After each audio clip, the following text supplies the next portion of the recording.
Did you see that nice picture of old humble Frank? But I got to tell you something. It kind of brought something to memory. About in the early 70s, I had the privilege of selling for ARI, and I thought, well, you know, these are nice cars. I guess I can drive them. And so he found out that I was driving one of his cars, and I'll tell you what, I got the verbal slapping that I've never had before in my life. That guy, I mean, he went all over me. But anyway,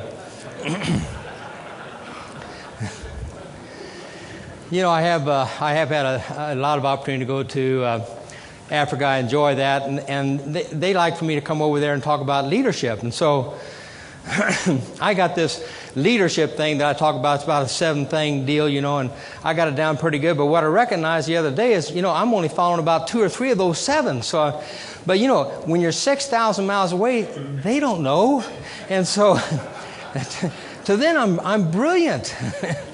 But the other thing, I certainly share, you know, the Word of God with them, and those people in northern Nigeria are just unbelievable.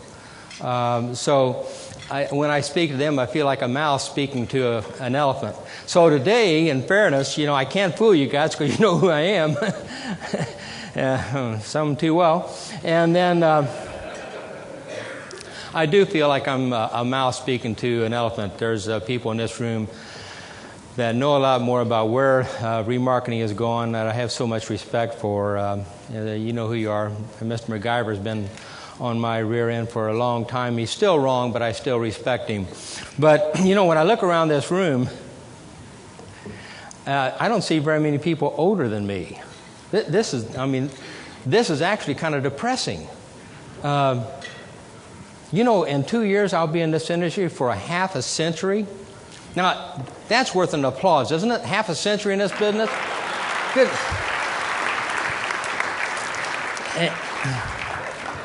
And I'm going to try not to say anything about ABC while I'm up here, too, so.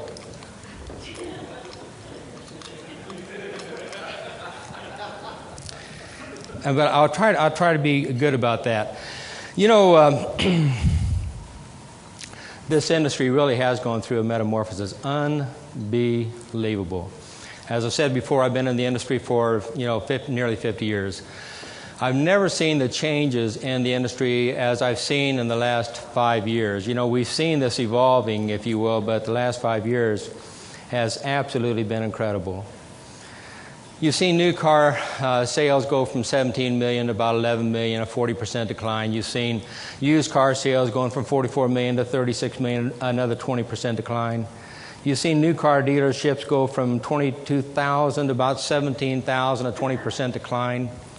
You've seen used car dealers go from about 44,000 to 36,000, another 20% decline. But listen to this.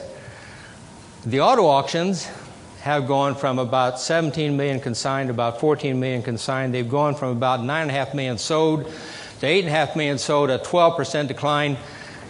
Give us a hand, right? Pretty darn good. 12% decline versus 20, 30, 40%. So I think we've done a pretty doggone good job. But the old industry is just moving in a very rapid way. But I don't think we need to worry about where the brick and mortar is at. I think they've done a substantial job. I know in our little group, year over year, we're up on dealer consignment this year about 22%. And the amazing thing is the dealer participation has been up substantially year over year. So I have a lot of confidence in where we're at and where we're going. Is Jerry Crocius here? Jerry used to be the remarketing manager for HSBC. That's when he was important. So he asked me to come there and talk about, you know, there was an awards banquet that they were having. And so he wanted me to speak, and I said, I'll be glad to, because here's what I'm thinking. There's going to be these reps there. There's going to be, you know, some other people there. And I made this presentation about auction broadcasting. Man, I worked on that. That guy got a little slide presentation going on. And I said, this is about a half hour before I'm supposed to get to say something. He said, Mike, I said, hey, Jerry, I got this presentation ready for you. He said, Mike, I think they really want to know how you started Odessa. I said, what? So, but anyhow, that's the kind of respect we've been getting lately.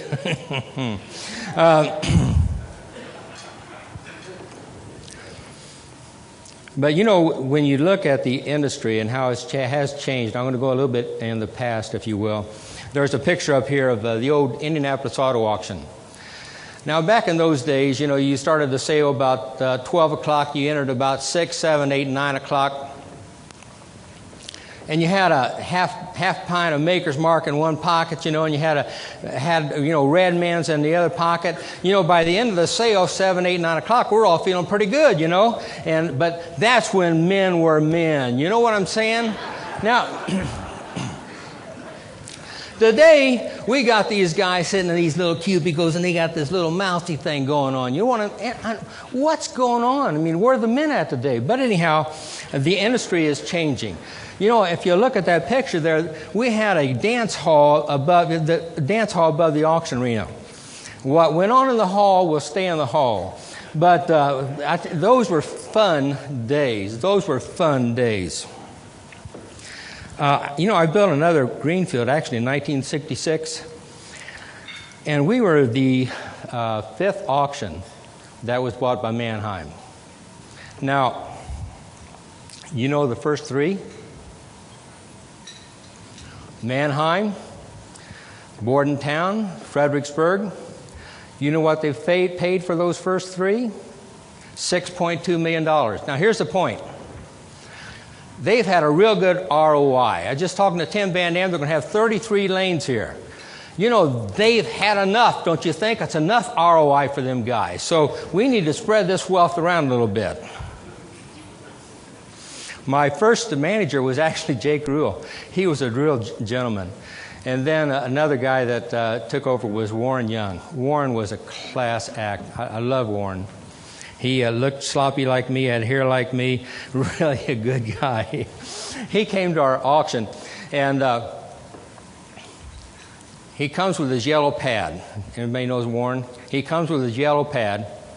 And the first thing I want to do is divert him. Now, keep in mind, I'm 25, 26 years old, and you know, when you're 25 or 26 years old, you've been managing an auction 2 years, you're absolutely brilliant. So I want to get him out of the way, and so I look at Warren, and all of a sudden, he's just walking around and writing, and I'm getting a little bit nervous about this time. He comes back into the office, and he said, Mike, I've got 27 suggestions for you. Now, these are just suggestions, mind you. But here's the thing about Warren. Within a year, I had about 24 of them nailed down. But just a wonderful guy. But with Mannheim, I worked with them for 5 years. I had a 5-year working contract, 3-year non-participating, 8 years. I certainly felt like I was in jail. But anyhow, in the 80s, there was a real transformation in the industry. A lot of things were happening. You had Chrysler, you had Ford Motor Credit, and then in 1983 you had General Motors come on board. And what they did to the industry was really legitimize what we were doing for years. And the other thing that happened about 1981 is we had the oil shortage, and new car sales plummeted. The new car dealers really had to get in the used car business in 1981. So you had two things going on in the early 80s. You had Mannheim consolidating auctions in the early 80s, going beyond the 20. You had something else going on. You had a bunch of Brits. Tony Morby, Michael Richardson coming in, and they really did an outstanding job growing that company. Unbelievable. I'll tell you how they did it. Tricky little rascals they are. You have a bunch of these independent auctions, you know, and they're coming in here, they're throwing big numbers at them, $5 million, $7 million. And what they did is they gave them a pretty good down payment, and then they had an earn-out. So really the owners were paying for, you know, what they were selling. So they did a wonderful job. But at that same time, a lot of the independent auctions, and most of the auctions, were handling a lot of what they call clocked cars. Does anybody know what I'm talking about? Back then, you know, the new car dealer, first thing they did was run it back to the service department and run that thing back, and they might change the oil, they might not, and they would put it on the front lot. Well, I didn't think there was anything wrong with that. And, you know, back then it was Boaz, Alabama, and Malden, Missouri, Cleveland, Tennessee, the cars always went backwards in those areas for some reason. But they always made it to Indianapolis. And so I tell you how this happened. I'm going to take a little credit for this if you don't mind. I came to a relationship with Christ in 1983. We're running 2,000 cars, and half of them are clocked. I know they are. I've never seen it, so I'm innocent. And so I talked to my partner. I said, partner, we got to do something about this. So we started a company called POW, Protective Odometer Warranty. And what we did with that is we guaranteed $1,500 of the car found that it had been tampered with. And the other thing we did, we would buy the car back. So that meant that we had to police every car that went across our auction. And so we advertised this thing nationally, not because we wanted to get more cars. We just wanted everybody else to be in the same position that we were in. And so, I got a phone call from Michael Richards, and he said, what the? And there were several other people calling me at that time as well. But all these things were going towards legitimizing the remarketing industry. It was just coming together, it seemed like in the early 80s. Then you had Manheim, you had ADT. They're going out to all the OEMs, the fleet leases, and, all these guys. They had salespeople. ADT had a great sales force, by the way, unbelievable. And they're going out to all these fleet and lease companies, and they're saying, now Manheim's saying it, ADT's saying it, our cars bring more money at our auction. Hey, you know what? Our cleanups are better than anyone else. They were lying to these people. They were pathetic. And that's why we had to start ADESA. Because ADESA, their cars bring more money at ADESA. Their cleanups were a ton better than Manheim or ADT. So that was really, why ADESA. It was a calling. It was a calling. But anyhow, AD had, we had 4 or 5 sales at that time, and there was a venture capital company called Nora Mosley. They came in, and they had an auction in Indianapolis, and what happened is we formed the Indianapolis auction with the ADE auctions. We went public in 1992, and we called it Auto Dealers Exchange Services of America, ADESA. Now, it wasn't rocket science to build that thing. I got to tell you that. I wish it was.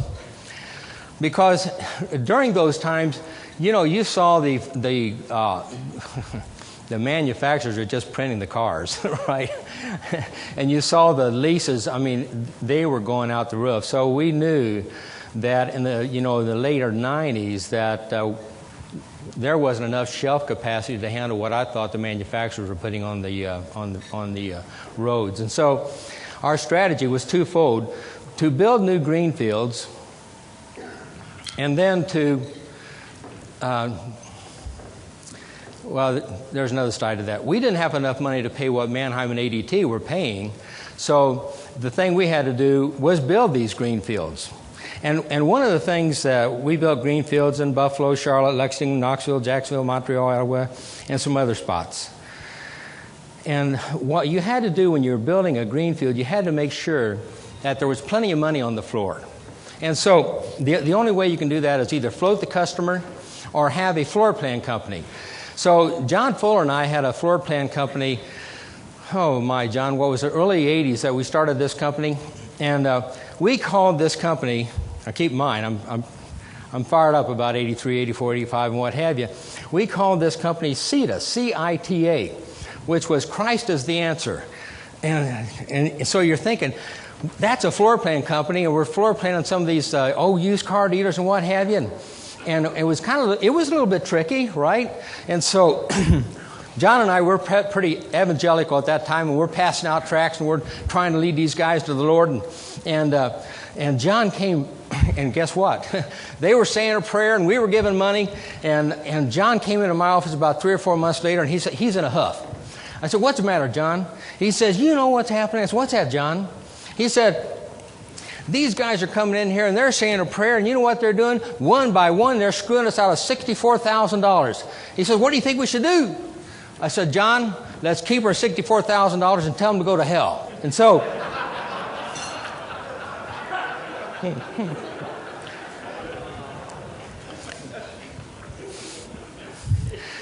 but since then, that became AFC.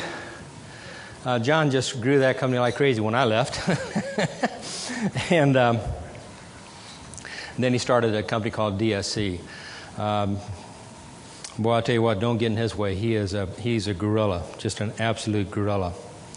Minnesota Power and Light came in, and they bought Odessa in 1995.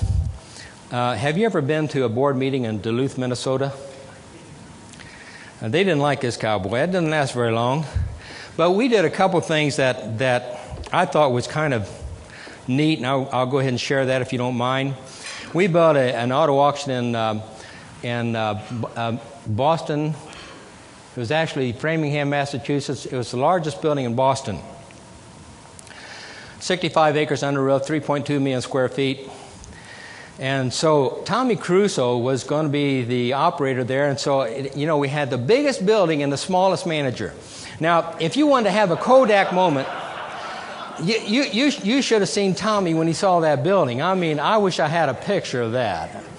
And boy, I tell you what, it just goes to show you, I don't care what kind of brick and mortar you have, if you don't have the right kind of guy, you ain't got an auction. And Tommy was the guy. I think Tommy's still isn't Tommy still with Odessa? I think he's still with Odessa. And then, there's another auction that we built. It was in Mansville, New Jersey. Carl Miscotten helped with this. We bought that property. It was 2,100,000 square feet, 217 acres, 57 monitoring wells. It was a beast, built in the 19th century. But we bought it cheap. It's like, you never buy anything too cheap. But anyhow, we paid $1 for that thing. And I was stupid enough to think that I can tear down those buildings and build an auction for $16 million. And Minnesota Power and Light was stupid enough to believe me. And so $16 million later, we were done. So we were a little bit out of budget. And they didn't like that real good. But I think it makes about $16 million a day, so the ROI is pretty good. I'm talking to Jim, see if I can get my job back. But one thing I'm pretty convinced of, if I had Boston and New Jersey back, I think Odessa is still being pull-ups. Just kidding, Jim. I got to tell you a cute story. When you get old, you got stories. I remember when I was younger and I asked, an older person, about this, they'd go on to like 17 or 18 different stories. I said, get to the point. I think you're saying that now. But anyhow, we had a remarketing guy by the name of Tom Cunningham. Tom Cunningham was just excellent. I love Tom. And his big thing was reconditioning. And so Tom comes up to me, and he had a particularly bad day this day, and he says, Mike, what, Tom? He says, I got millions of dollars worth of inventory on your blacktop, and you know what? What's that, Tom? You got $7 an hour people telling me what kind of cars I am. That ain't right. And I said, you know what, Tom? You're right. That ain't right. You know what else, Hockett? And I said, what's that, Tom? He says, you get these Christians, and you try to make auction managers out of them. Have you ever thought about getting auction managers and making Christians out of them? Tom was great. But, about that time, we had the cable was starting to come into play, and I think actually Ford was playing around with it, and Chrysler was playing around with it as well. And so there was a company out of Japan called Hockett that really tried to bring this into fold. It was really quite expensive because you had to do the TV thing and what have you. I actually went to Japan to take a look and see what this thing was all about, and they're telling me, it's all legit, and things are great. I get out there, and it really does look great. I mean, they got a nice facility, and they got little things going on and what have you. And the strangest thing happened. There was this curtain, about like this. And what's behind the curtain? And so I go behind this curtain, and there's this guy in there. He's bidding on those cars. And it was like The Wizard of Oz. Have you ever seen that show? This guy's in there smoking, and I said, this ain't going to work.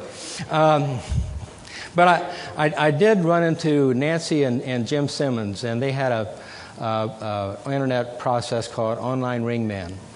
And I know they were experimenting with this with General Motors. I think it was in North Dakota. They wanted me to see this, and so I went to a hotel room, I'll never forget this, in Florida. And I saw what they were doing, and I was looking at that, and I said, oh, this is going to change the industry, and it did. And you know who really gets a lot of credit for that? Because we tried to spin this thing off. We built our auctions with the theaters involved, and we really thought this was a cat's meow because it does level out the playing field. There's no mood swings now. Whether you're in Indianapolis, Buffalo, or wherever you're at, the cars are consistent. So it was a heck of a product, heck of a process. But the people that really made that thing go was Randy Beal from BMW, and Tom, I can't think of Tom's last name, from Volkswagen. They saw that process work in Nashville. It was unbelievable. And they actually went to Mannheim. I think they told Mannheim, you better get on board because this is real.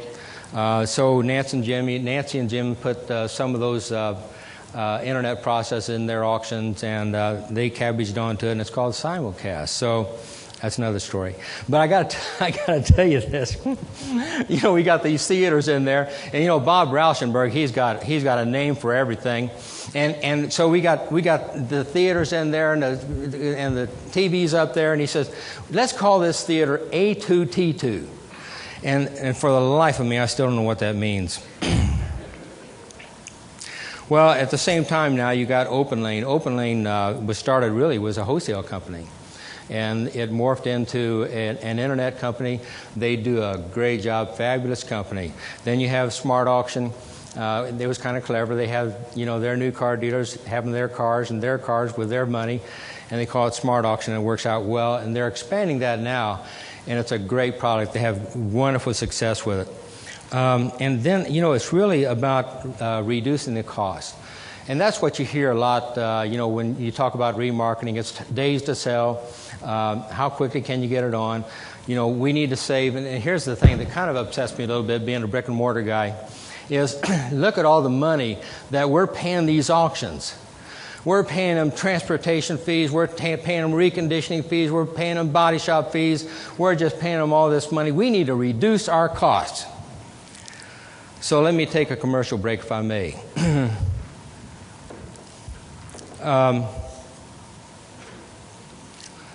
I want to know about saving money. What do they mean, saving money?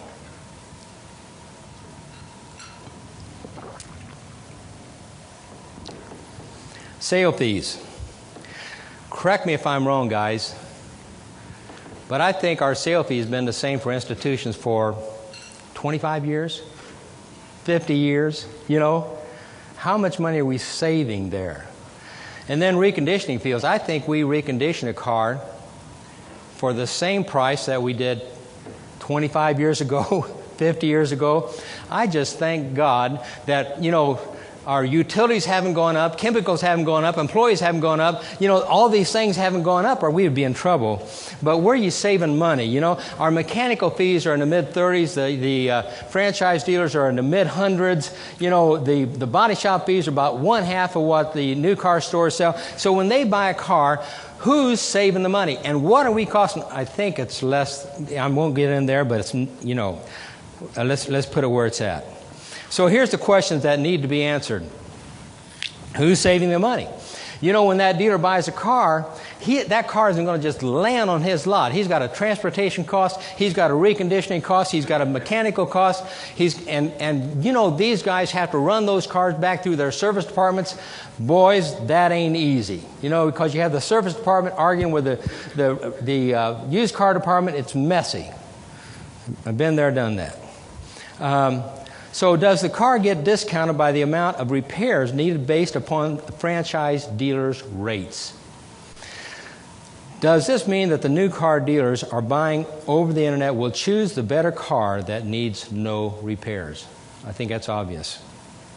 Does this mean that cars sold at physical auctions have been picked over? I think that's obvious. Does this mean less dealer participation at physical auctions because the inventories have already been picked over? Does this mean that the overall inventory value gets diluted? That's arguable. Would this mean a downward spiral in book value, which is critical? And does this help new cars? It's all about book value. You got to trade for those daggone things. And so can you help the value portfolio by and I got question, really how that happened. I had a word in there. My girl couldn't read what it said. And so I said, you know, that's probably good enough. Leftover that haven't been sold upstream, midstream, downstream, and what have you. So That's enough crying. Where's the industry going?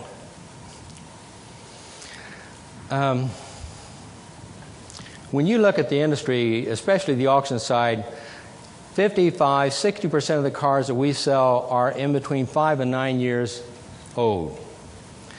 There is a place for brick and mortar. There is a place for the internet. The internet is absolutely doing a fabulous job. It's going at Mach speed, and it's going to get quicker, better. And there are a lot of things that's going to happen with the internet that we haven't seen yet, but it's evolving.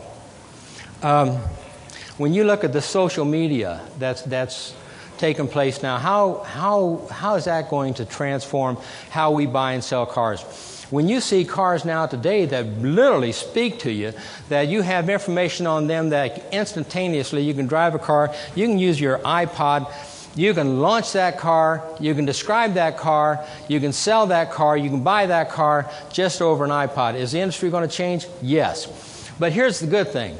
Yeah, when I look at the auction side of it, what we have to do as an auction remarketing group, we better have what I call car guys running these auctions. Back when all the cars were just flowing in there, you needed operators. But boys, today, you better have car guys in there taking care of your cars. You got cars with personality. You got managers that better know, understand, believe, and care for that used car manager, that independent dealer, because that's where it's at. So it's all about maximizing eyeballs. What we have to do as an auction industry, as a remarketing industry, is do what we're paid to do. Make sure that we put all the eyeballs on that car, no matter what venue that is, whether it's auction, brick and mortar, whether it's internet. I still believe that selling a car live and online is the best way to get the most amount of money. But we still have to concern ourselves with days to sell, so you have to make sure that car is launched and in the air at all times.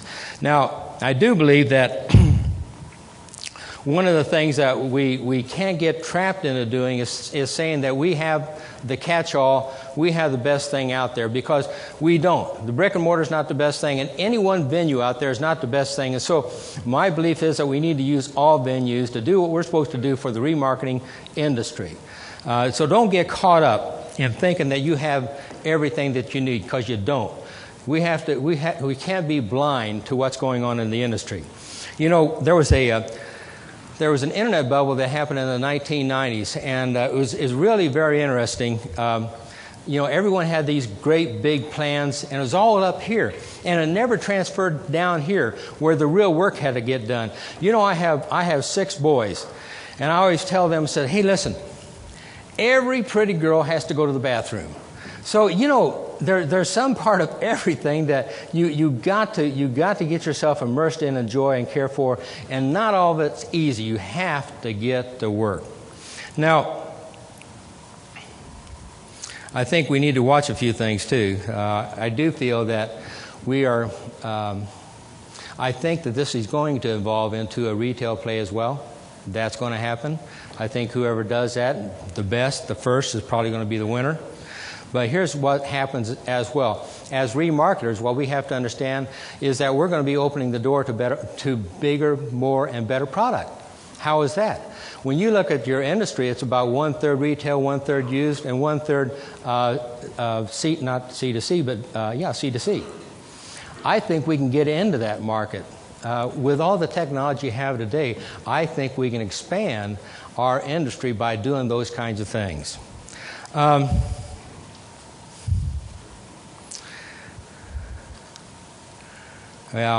More propaganda.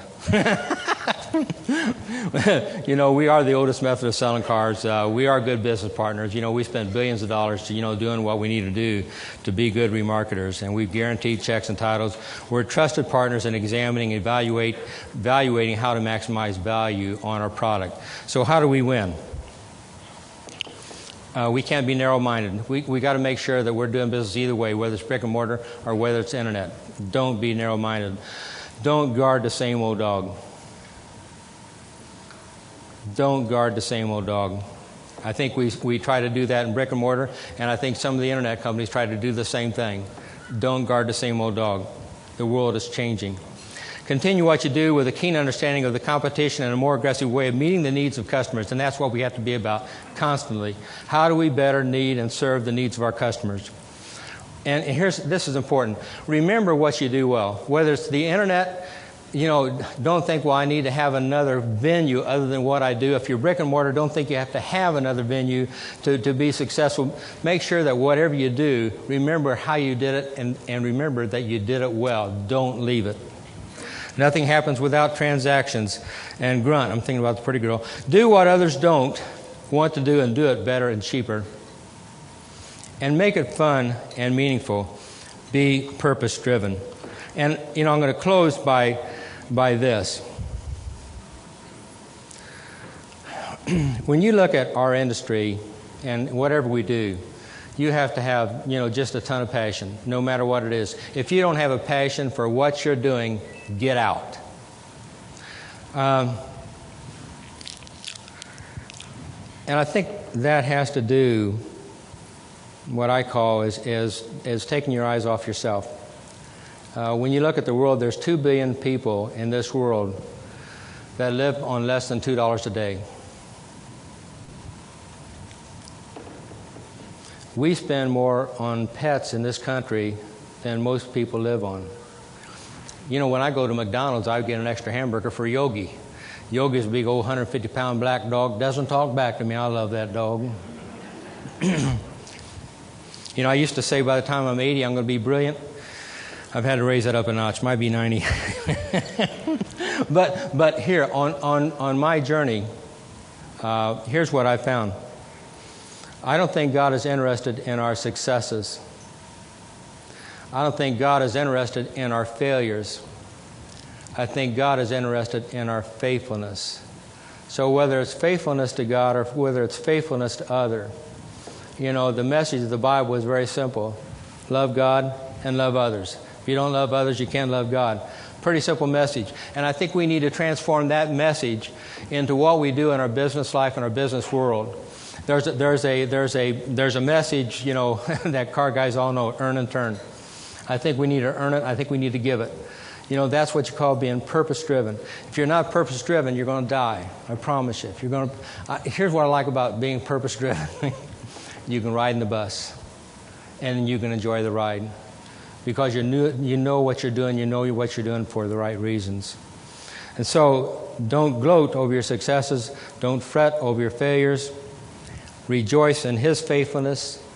Be ye faithful. And I'm going to end by saying this. Entrepreneurialism is simple. It's finding a void and filling it. Salvation is just as simple. Knowing you have a void and filling it. Love you guys. Thank you. Thank you for putting up with me. See you around.